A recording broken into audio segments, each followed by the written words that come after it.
Welcome to Only Maths Tutorial Point. Today we are going to discuss chapter quadratic equations, class 10th, page number 111.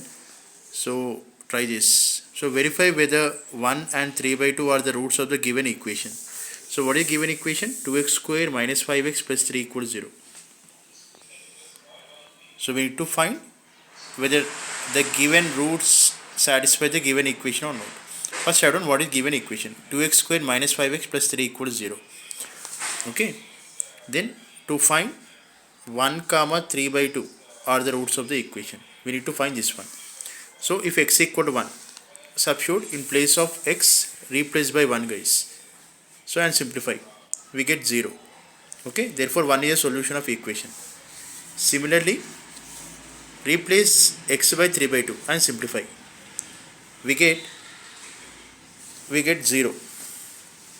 Okay. Therefore 3 by 2 is also a solution of the equation 1. Therefore 1 comma 3 by 2 are the roots of the given equation. I hope you understand this sum. Please subscribe to my channel. Thank you for watching.